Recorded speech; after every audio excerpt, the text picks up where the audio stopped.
Greetings, family. Welcome back to the AfrikanExodus show. My name is Sister Tyranny here to you with a new video. Before we get started with today's show, quick reminders I always like to give. If you do want to see any notifications on your phone anytime that I post a new video, you can simply add yourself to my Telegram channel. Very easy to download on there. Anytime that I upload a video, or if there's anything I just want to share, I will share it there. In addition, if you want the slides from today's presentation or any of the other presentations, you can download them directly from my Patreon. They are available on a free tier. And thank you to everyone who does support me on that platform or on any other platforms. All of you are very much appreciated. So we're going to finish off our feast season. We're talking about the Feast of Booths, Feast of Tabernacles, Feast of Sukkot, many different names, but all pointing to the same 7-day feast. So this feast, we have to really grasp the importance of it because there's a reason that it comes last. There's a reason to the order of all things inside of Yah. We know that Yahuwah is a Elohim of order. If anything else, complete order from top to bottom. And he did not put this feast last for any reason. He did it for a specific reason because it has such meaning to it. We're going to explore many different types of meanings that you can take away from this. And also, how do you keep it? How do you keep this 7-day feast? So I'm going to start off with the logistics because I noticed that I get a lot of questions on how do I keep the Feast of Tabernacles? How do I keep the Feast of Booths? Number one, again, it starts off on October 1st. And we're going by the Zadok calendar from Gospelworth Dying 4. I will post the link down there below. Why did I choose this calendar? It is based on the calendar in the book of Enoch and the book of Jubilees. There were some differences I understand with different calendars. This particular calendar, when I read on their mythology, I felt like this calendar was probably the most accurate that I could come across. Now, I could always be wrong. There could always be one that's more accurate. For that reason, we are ultimately waiting for the Messiah to return to establish his true calendar if we have not received it yet. But from what I read, from what their research they have done, I do think that this calendar is as compared to other calendars, that this calendar is probably on the mark. So on this calendar, we start off on the day of October 1st, for that will be the first day of the Feast of Tabernacles. And then the last day will be on October 8th. Those 2 days are high Sabbaths, meaning you do not work on those days. They are holy convocations, time for you to spend with Yahuwah, devote yourself to him, and dedicate yourself to him. So we're going to go through several scriptures. I want you to understand the profound importance of this particular day. Many people have different ways of practicing or keeping this feast day. And all of those, I think, are great if they don't miss the ultimate meaning and the essence of what Yahuwah wanted us to be doing on this day. So let's just jump right into scripture for anyone who does not know about this. Leviticus 23:33-36. This is the Britain Septuagint version. And Yahuwah spoke to Moses, saying, "Speak to the children of Yasharel, saying, on the 15th day of this 7th month, there shall be a Feast of Tabernacles, 7 days to Yahuwah. And on the first day shall be a holy convocation. Ye shall do no servile work. 7 days ye shall offer whole burnt offerings to Yahuwah. And the 8th day shall be a holy convocation to you. And ye shall offer whole burnt offerings to Yahuwah. It is a time of release. Ye shall do no servile work." So we have some commonalities as far as the symbolism that we see played out over and over again with these feast days. The one of offering a whole burnt offering. In all of these days, we are always offering ourselves unto Yahuwah, remembering that we are a living sacrifice set apart for him, not for our own selves, not for our family, not for our friends, but instead we are specifically set apart for him. Also, obviously, we know our ultimate sacrifice is Yahusha. So do you have to sacrifice an animal? Should you sacrifice an animal? No. We understand that Yahusha was our ultimate sacrifice, and the sacrifices as they were done in the Old Testament cannot be done in the here and now. There will be a time when sacrifices are returned inside of the world, the new world, right? But as of now, we don't have a temple, no temple. You can't sacrifice according to Yahuwah's instructions. Not to mention the Levitical priesthood. You don't have that either. So we're going to go forward. Verse 37, "These are the feasts to Yahuwah, which ye shall call holy convocations, to offer burnt offerings to Yahuwah, whole burnt offerings and their meat offerings, and their drink offerings, that for each day on its day, besides the Sabbaths of Yahuwah, so you see, we still keep the Sabbath, even though we have high Sabbaths, and besides your gifts, and besides all your vows, and besides your freewill offering, which ye shall give to Yahuwah. Verse 39, and on the 15th day of this 7th month, when ye shall have completely gathered in the fruits of the earth, ye shall keep a feast to Yahuwah 7 days. On the first day there shall be a rest, and on the 8th day a rest. And on the first day ye shall take goodly fruit of trees, and branches of palm trees, and thick boughs of trees, and willows, and branches of osiers from the brook, to rejoice before Yahuwah your Elohim 7 days in the year. Is a perpetual statute for your generations. The 7th month ye shall keep it. 7 days ye shall dwell in tabernacles. Every native in Yasharel shall dwell in tents, that your posterity may see that I made the children of Yasharel to dwell in tents when I brought them out of the land of Egypt. I am Yahuwah your Elohim. And Moses recounted the feasts of Yahuwah to the children of Yasharel. So, of course, Yahuwah is telling Moses and, by extension, the children of Yasharel the exact reason for this feast in the here and now. That was as a remembrance for when he had brought the children of Yasharel out of Egypt. We have to remember the condition that they were living in. It's something that we can read and not really take in the full amazingness of it all, that these were people literally living in the wilderness, which a wilderness can be a desert, it could be a shrub, basically rough conditions. They were living in these rough conditions, and the only provision that they had was from Yahuwah. The only food they received was from Yahuwah. The only water they received was from Yahuwah. They dwelt in tents, and these are temporary housing. Yet every single moment of their dwelling inside of the wilderness, their complete survival was based on Yahuwah. And that's something that's very important to remember, because we live in a world system where we have been pushed into a system that our provisions will come from the system, that the system would be our Elohim. We wouldn't have to worry about what we would drink or what we would eat or what we would wear. Instead, the system will make your needs work. All you have to do is follow the agenda of the system. We know, though, that's not going to go for too long, particularly for the followers of Yahuwah. Those who decide not to subscribe to that system will not only not be provided for, but will be persecuted. And so that whole essence of learning to depend on Yahuwah, the wisest thing to do is not to wait until you're under persecution to learn that whole habit of depending on him day to day, realizing in the here and now that he is the one providing your bread, not your job, not your boss. And so if you have a conflict where your boss wants you to do something that goes against Yahuwah, you know who to choose. That he is the one to provide your shelter. It's not the public housing authority that provides your shelter. It's Yahuwah. He's the one to provide your water. It's not the water or sewage company. No, he is the one who provides all your needs. And if you feel like you're not in a place where you can recognize that, this is the perfect time for you to devote yourself and to separate yourself, to recognize that he is your daily bread. Day to day, we live by him, by the words of Yahuwah. So that's the profound, meaning when we're talking about what it meant for the children of Yasharel. They literally had no qualms as far as who was their provider. Now, did they appreciate Yah being their provider? No, many times they grumbled against him. But there was no confusion as far as who's my provider in this moment, because ultimately, if they needed meat, they couldn't find it anywhere else. Who was going to bring it? Yahuwah had to bring it. If they wanted water, they couldn't find it anywhere else. Yahuwah had to bring it.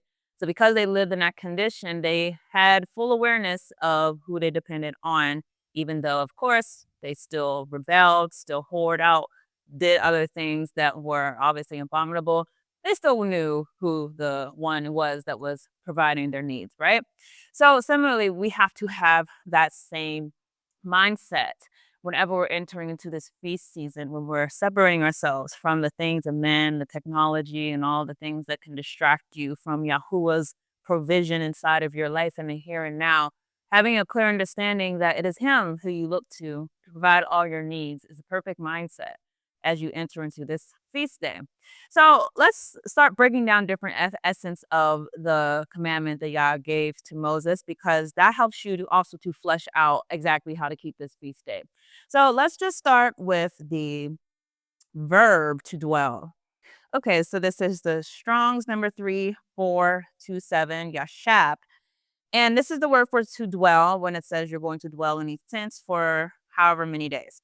Now, to dwell means make to abide, continue, cause to, make to dwelling, ease self, endure, establish, fail.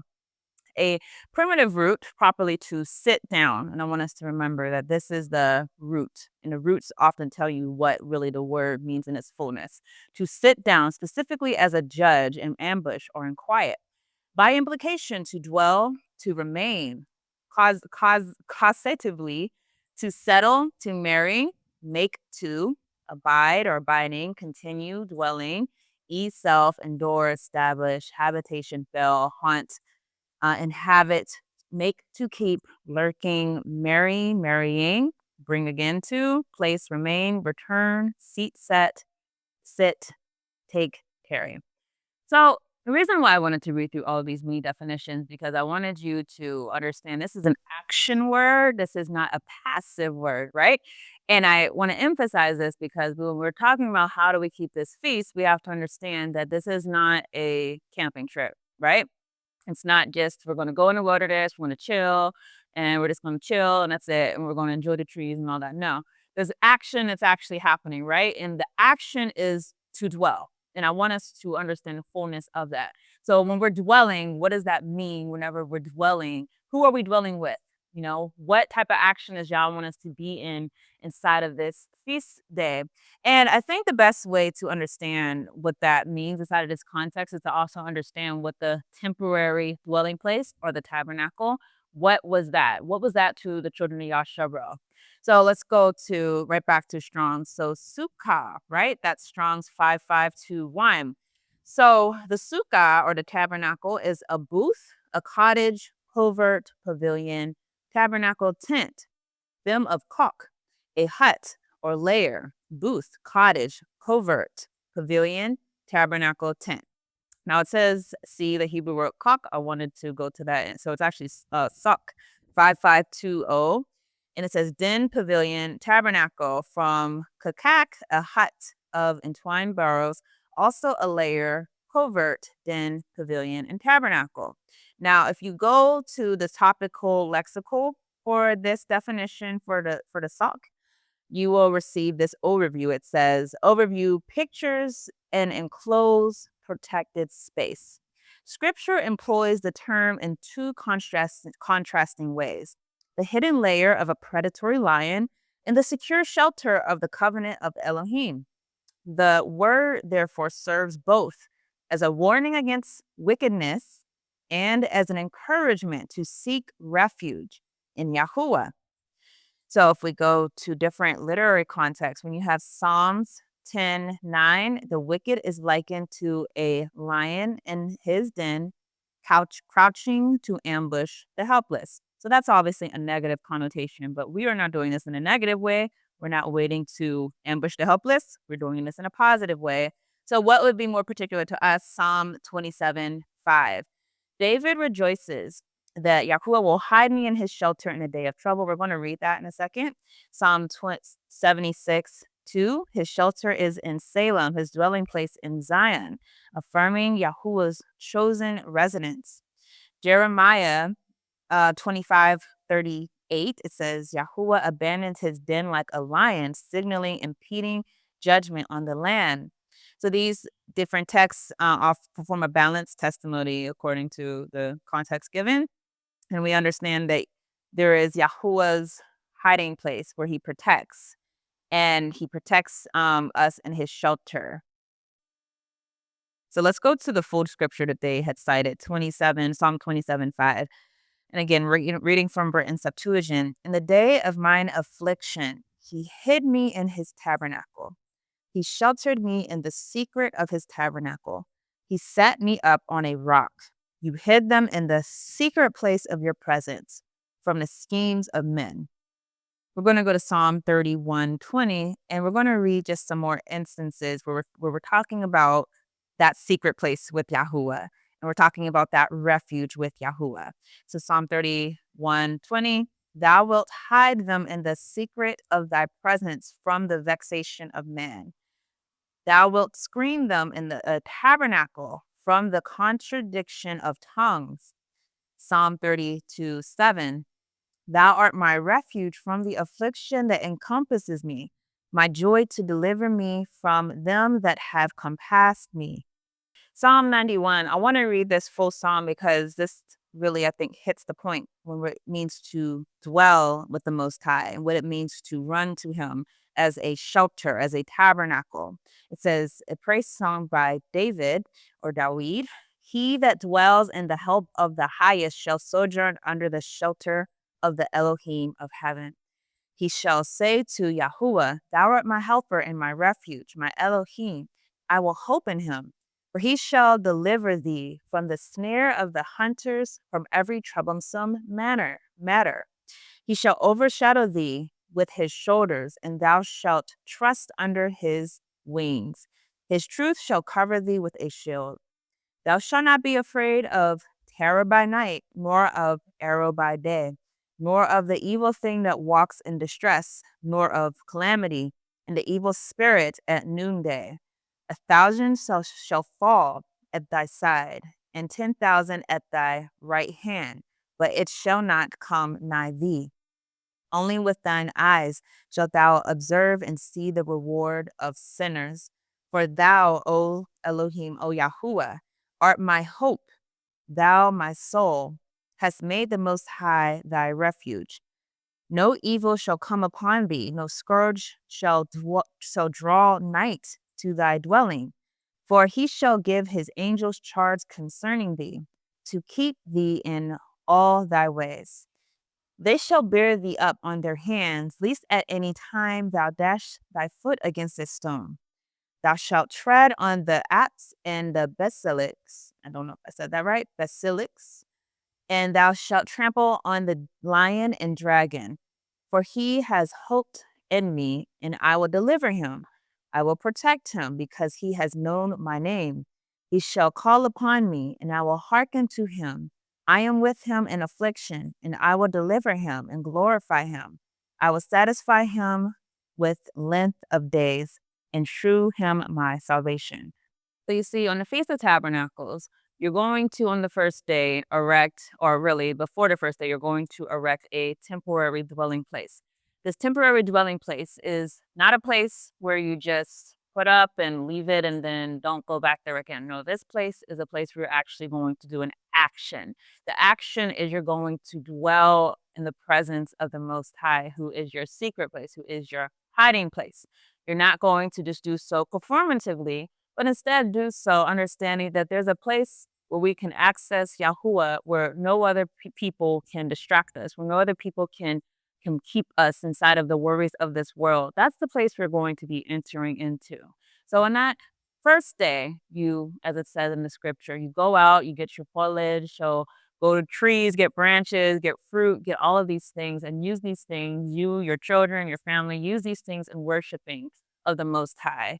And we remember, obviously, that it is Him that is our salvation. It is not this world system. This world system is not only corrupt, but it is set for destruction. And the people who are in charge, some of them I think know that. And because of that, they become more perverse with their temptation and become more perverse with their trying to have us go off course, because particularly obviously the spiritual entities, they know what their destiny is. The spiritual entities know that they are destined for destruction. They want us to be with them. But instead, we will not go with them. We will dwell in the presence of the Most High under His covering inside of His tabernacle.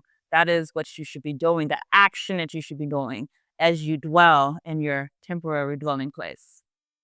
Let's read another scripture about the Feast of Tabernacles. So this is Deuteronomy 16, 13 through 15. We're going to take our time through some of these details we're given. Thou shalt keep for thyself the Feast of Tabernacles 7 days, when thou gatherest in thy produce from thy corn floor and thy winepress. Thou shalt rejoice in thy feast. thou and thy son, and thy daughter, thy manservant, and thy maidservant, and the Levite, and the stranger, and the orphan, and the widow that is in thy cities. 7 days shalt thou keep a feast to Yahuwah thy Elohim in the place which Yahuwah thy Elohim shall choose for himself. And if Yahuwah thy Elohim shall bless thee in thy fruits, and in every work of thy hands, thou shalt rejoice. So, if Yahuwah is to choose this place for himself, do we just simply erect a shelter without any consultation of him, without any prayer in the Ruach, and just do what we want? Do we just go to some place without consulting him and praying in the Ruach? No, we are people who have been resurrected by the Spirit of Yahuwah. And because we have been resurrected by that Spirit, we take direction and initiative from him. Every single part of this feast day and every single thing that we do for that matter has to be directed by the Ruach HaKodesh. How to do things, how to present ourselves, how to talk to people, how to represent him as light and darkness. All of these things are led by the Ruach. So I encourage you that you pray ahead of time on how Yah wants you to keep this feast day. Some people obviously are able to go camping. They have RVs, or they have access to campgrounds, and they have tents and all of these things. You might not have all those things. You might literally have to make a temporary shelter inside of a park and whatnot. And obviously, you're doing that. It's not for you can't live in that, but you can certainly dwell there. You can certainly do the action that we're supposed to be doing, that is dwelling with the Most High. You might have to go to a friend's house and make a temporary dwelling place there. You might have to, again, just go after work, to go to a park every single day when you're not keeping the high Sabbaths, and just dwell with him there in a temporary dwelling place. Whatever you're going to do, you have to be in the Ruach, and you have to take initiative from the Ruach. And that's something that a lot of people struggle with. We'd rather a person tell them exactly how to do things. So, oh, how do I keep this? How do I keep this? Do I wear this? Do I wear that? But that's not the essence of the time that we're in. We're not in a time where humans have to be directed by other humans. We're actually in a time where the sons and daughters of Elohim have direct access to him through his Ruach HaKodesh. If you have that spirit, it will guide you in all things if you are willing to yield to that. And I know if you don't practice and be in prayer on a consistent basis, you might not feel the spirit. But this is why we have to do that groundwork in order to have that direct communication. We have to be in prayer. We have to be fasting. We have to do these things ongoing. As scripture says, pray without ceasing. That's for a reason, because if you don't have that time of building that intimacy with the Most High, then when it comes to something like a feast day, you're looking for someone else to tell you what to do rather than being able to be directed by the Ruach.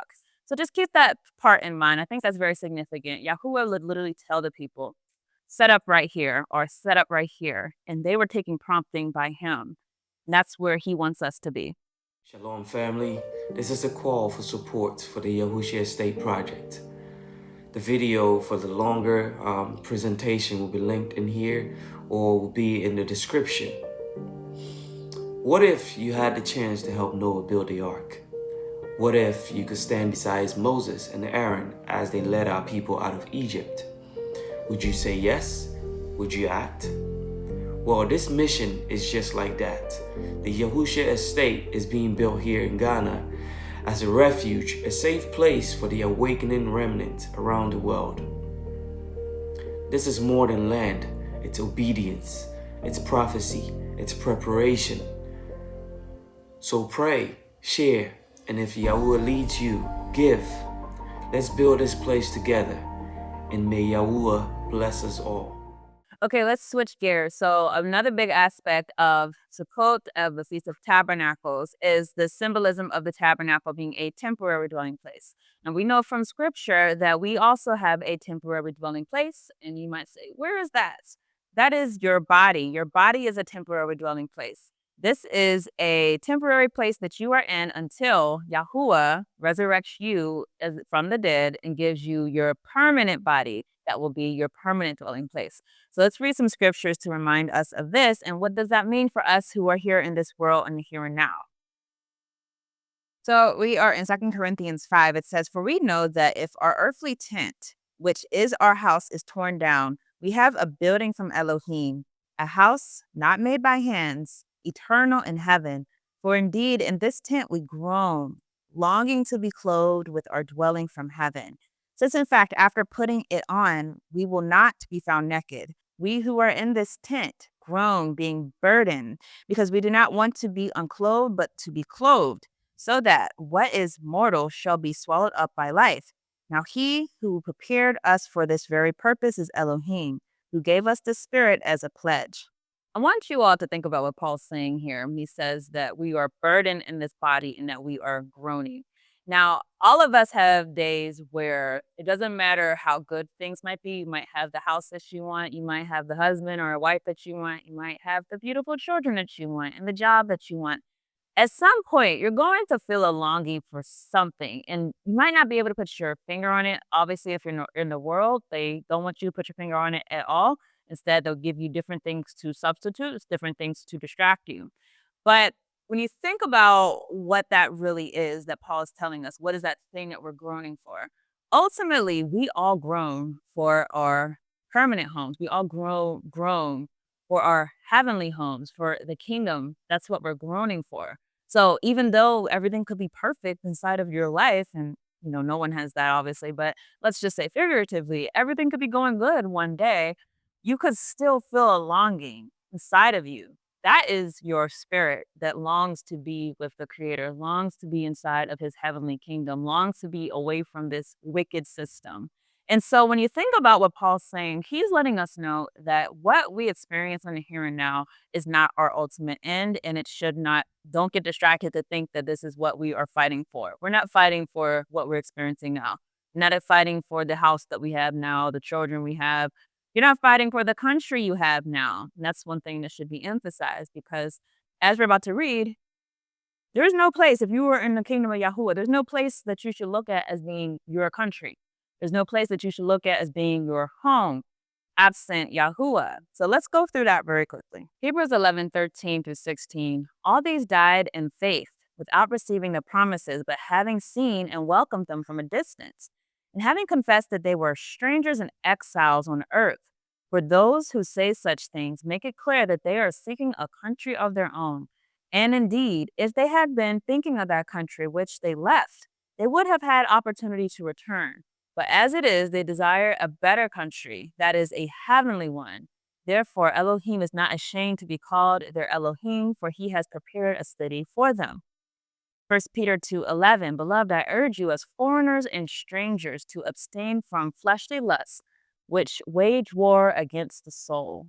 So you are a sojourner inside of this world. In fact, I did an entire Bible study on us being sojourners. I'll post the link down below and post the link here, because that's a real reality we have to contend with. This is not our reality. The world wants you to attach yourself to it. If you are inside of a country, the country wants you to be attached to the country. That's why they have you salute a flag, pledge allegiance, sing national anthems. They want you to attach to their world system. But if you know better, you would say, no, I don't have any relation to this world system. I am a sojourner. I'm just here for now. This is not my reality. This is not my end. This is not my end all be all. But my true purpose is in heaven. My true purpose is in the kingdom of heaven. Having that reality is necessary, particularly in these end times, because more temptation will come your way. Temptation to go against Yah, temptation to act against the people of, act against being the people of the Most High. But what we have to always remember is that this system, no matter how much it seems real in the here and now, it's not the real kingdom. It's not what we're actually looking forward to. This is a temporary place that will be destroyed. But what we want is what's permanent. We want to be with Elohim. So that being said, let's go on and talk about a larger picture of this feast day. So yes, we have the dwelling with Yah inside of his temporary dwelling place, his hiding place, right? His secret place. Then we have us seeing our bodies as a temporary shelter, understanding that this is not what we long for. Ultimately, we long for our permanent bodies where we will be in the kingdom of heaven. So this is a temporary place. But another thing that you should meditate on the Feast of Booths is the resurrection from the dead. This is a pivotal moment because all things will be made new. There's a reason why this feast day is last. It's because what we're supposed to commemorate on this feast day is not just the return of Yahusha, as we did on the Feast of Trumpets, and not just the return of the scapegoat, right? As we did on Feast of Atonement. But now we have the complete renewal of humanity. After the millennial reign, you have the people who are going to come together under Yahuwah's direction. And while we have this to think on, we should also prepare ourselves for what it takes to get there, because we know that many people are going to give up. Scripture tells us that many people are going to turn back in the end times. Many people are going to fall for their itching ears. They're going to follow after false prophets, false Christ. Many people cannot deal with the temptation, cannot deal with the persecution, and you have to deal with it if you want to get to that end season that we all long for. So let's jump into the scripture. I'm going to start with Revelation 24-6. Then I saw the thrones, and they sat on them, and judgment was given to them. And I saw the souls of those who had been beheaded because of their testimony of Yahusha and because of the word of Elohim, those who had not worshipped the beast or his image and had not received the mark on their foreheads and on their hands. And they came to life and reigned with Hamashiach, reigned with Hamashiach for 1,000 years. The rest of the dead did not come to life until the 1,000 years were completed. This is the first resurrection. Blessed and holy is the one who has a part in the first resurrection.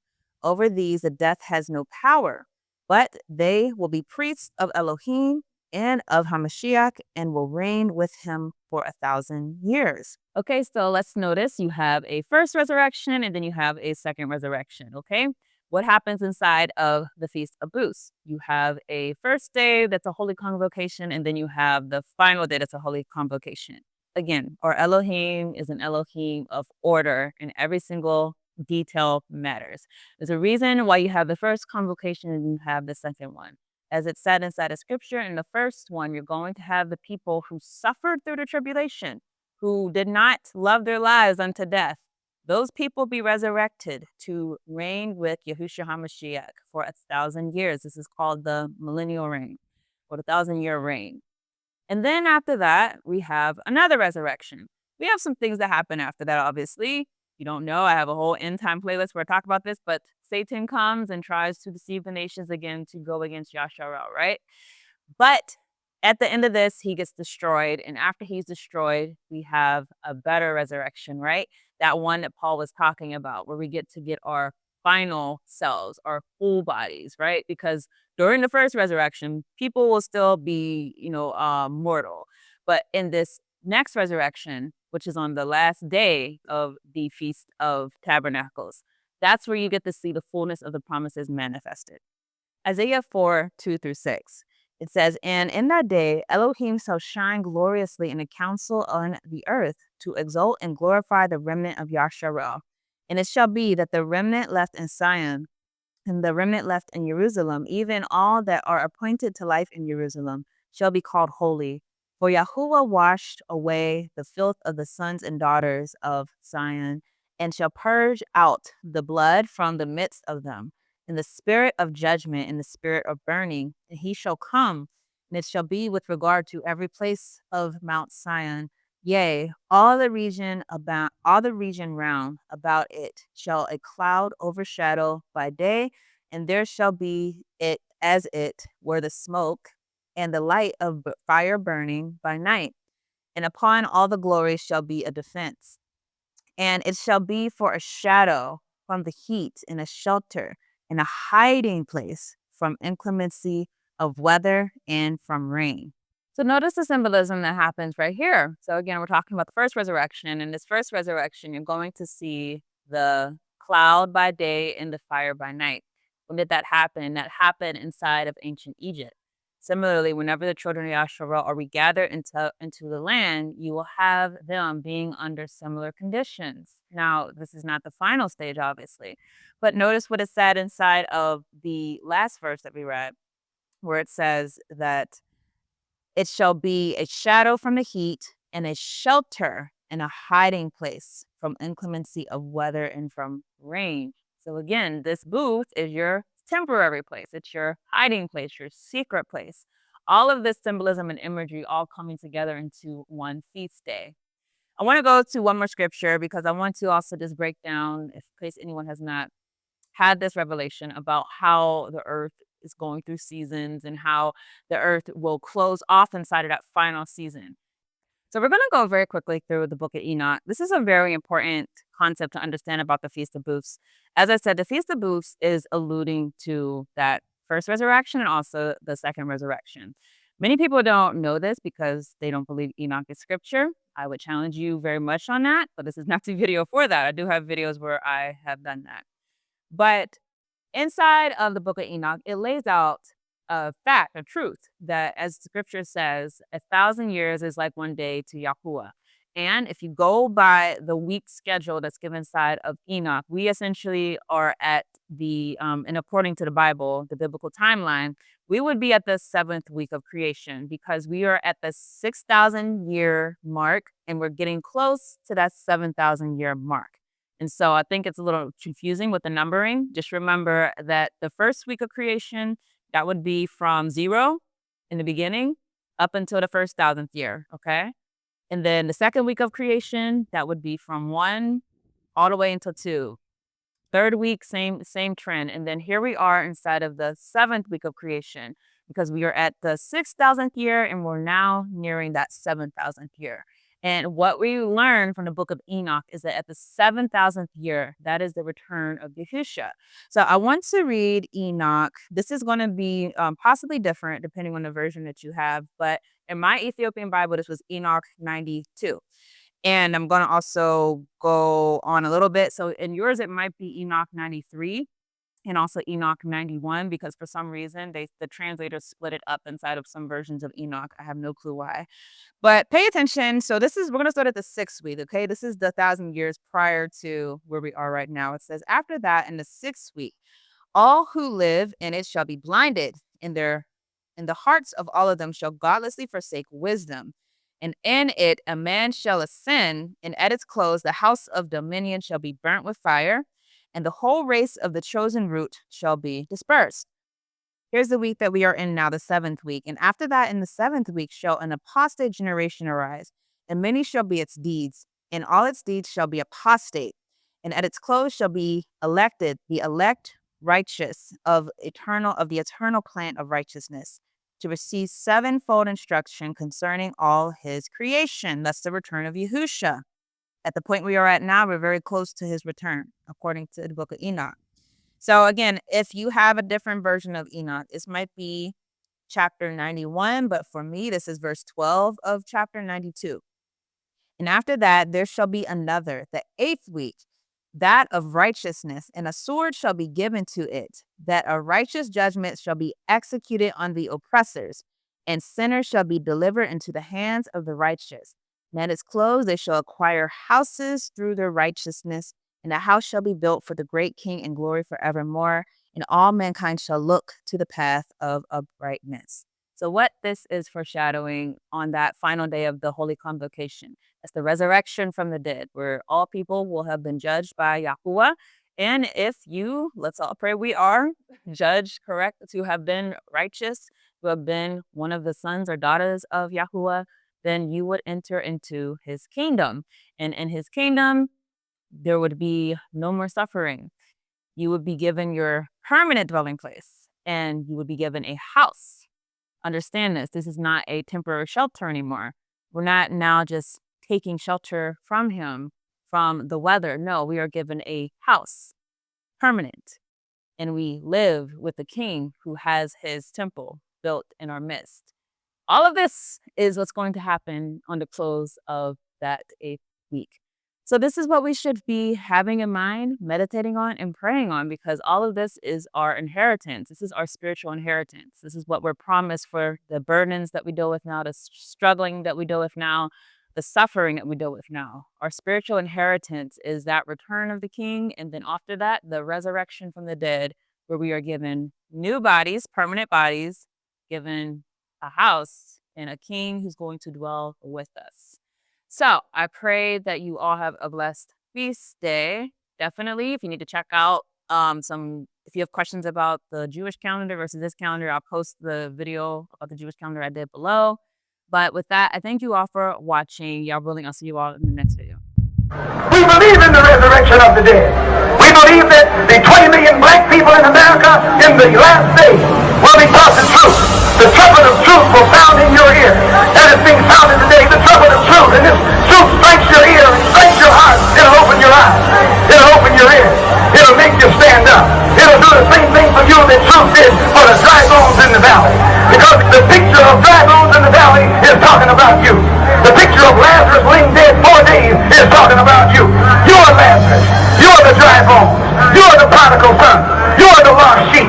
You are the people about whom the Bible is speaking, who will stand up in the last day when the trumpet is sounded. Black people are waking up. Black people are standing up. Black people are rising up, and they're going back. We believe we are the people of God's choice. That's what we believe. We believe we're the chosen people. We don't believe Jews are the chosen people. We don't believe Jews are the ones going to the promised land. We don't think part of God. No. Nothing but another part of that same race of devils that come out of Europe. They didn't even come out of the Holy Land. They come out of the caves of Europe. Furthermore, we believe we are the people of God's choice. As it is written that God would choose the rejected and despised. And we can find no other person fitting this description in these last days more than the so-called Negroes in America. We believe in the resurrection of the righteous. We believe in the judgment. We believe this first judgment will take place as God revealed right here in America. Right. The judgment will take place in America. The resurrection will take place in America. The judgment will take place in America. The separation will take place in America. And the destruction will take place in America. Doom will take place in America. Doomsday will take place right here. This is the place the Bible is talking about. When the Bible mentions Babylon, it means America. When the Bible mentions Sodom and Gomorrah, that's America. When the Bible mentions Egypt, that's America. This is Rome. This is Babylon. This is that wicked kingdom that God is going to come and set flame to. Valley of Dry Bones, as recounted in Ezekiel 37, the prophet Ezekiel finds himself in a desolate landscape filled with lifeless bones. Symbolizing the exiled Israelites' spiritual state and hopelessness, God poses a question: can these bones live? In response, Ezekiel acknowledges only God's knowledge. God commands Ezekiel to prophesy over the bones, and as he does, a rattling occurs. The bones come together, sinews attach, flesh forms, and skin covers them, but they remain lifeless. God instructs Ezekiel to prophesy breath into the bones, and a mighty wind breathes life into them. This vision portrays God's promise to restore the people of Israel, breathing new life into their spiritual and national revival.